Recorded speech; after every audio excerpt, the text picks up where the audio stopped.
मैंने अदानी ग्रुप 2010 में as a officer executive assistant join किया था। 7 साल गुड़गांव में मार्केटिंग टीम के साथ काम करने के बाद और उसके बाद एडमिन में तथा एचओडी के बोलने के बाद 7 दिन के लिए मैंने यूपी में रेक पॉइंट पर जाकर के एचएनटी ढूंढे और डाटा भी बनाया था।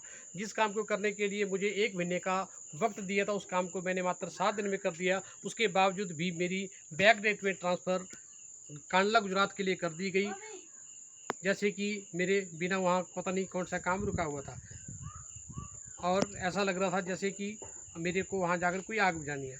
मेरी ट्रांसफ़र करवाने के लिए अदानी की ट्रांसफ़र पॉलिसी को भी फॉलो नहीं किया गया तथा दोनों एचओडीज़ के साइन के बिना मेरी ट्रांसफ़र कर दी गई। मैंने अपनी ट्रांसफ़र रुकवाने की काफ़ी कोशिश की क्योंकि मुझे पता था कोर्ट में मेरे लिए कोई काम नहीं होगा, फिर भी इन्होंने मेरे को वहाँ भेज दिया। वही कंपनी ट्रांसफ़र पॉलिसी के हिसाब से होटल में रुका, फिर वहाँ से मेरे को 10 दिन बाद गेस्ट हाउस में ठहरने को बोला, जबकि मैं 1 महीने तक होटल में रह सकता था, जहाँ पर खाने की सुविधा भी नहीं थी और मैंने कई दिन बाहर जंक खाना खाया।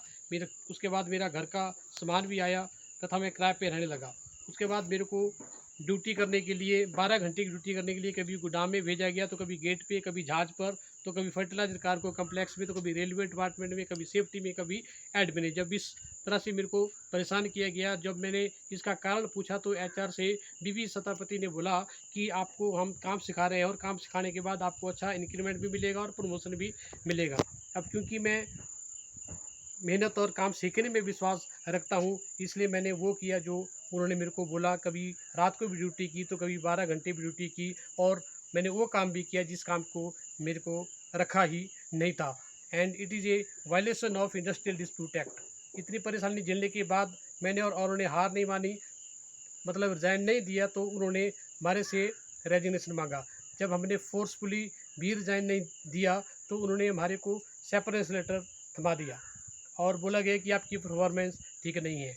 मिस्टर गौतम अदानी, मैंने गुड़गांव में 15 से 20 वर्ष तक पुराने पेमेंट और एवरेज 1 करोड़ रुपए पर डे के हिसाब से पेमेंट कलेक्ट की है और मात्र 7 दिन में 43 एचएनटी ढूंढे हैं और बनाए भी हैं।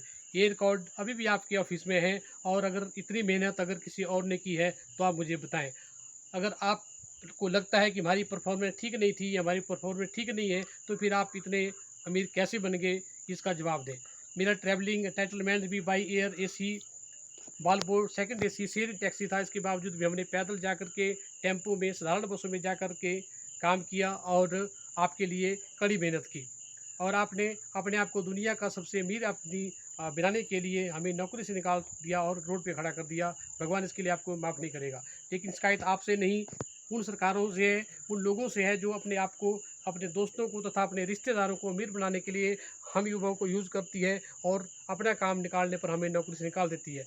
लेकिन चिंता मत करो, हम प्राइवेट वाले भी यूनाइट हो रहे हैं और हम अपनी लड़ाई लड़ेंगे। अब आप ही बताओ कि इस उम्र में हमें ना प्राइवेट नौकरी मिलती, ना सरकारी नौकरी, ना कोई बिजनेस लोन, ना ही तो कोई सरकारी पेंशन और ना ही तो समाज में वो इज्जत।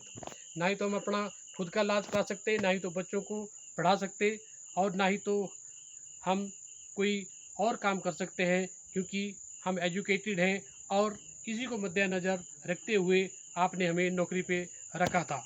अब आप ही बताओ, अगर हमारी जगह आप होते तो आप क्या करते? हमारे देश में शायद इन्हीं वजहों से कुछ एक गुंडे और लुटेरे इत्यादि पैदा होते हैं, क्योंकि उन्हें भी शायद बिना मतलब के नौकरी से निकाल दिया जाता है।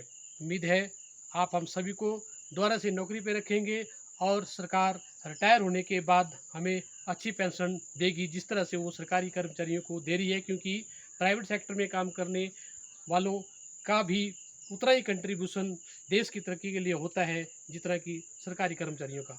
मैं सरकार से पूछना चाहता हूँ कि क्या हम युवाओं ने कुछ एक नेताओं, ढोंगी बाबाओं और सभी पूंजीपतियों को अमीर बनाने का ठेका ले रखा है? मैं इसके लिए आपसे उत्तर चाहता हूँ।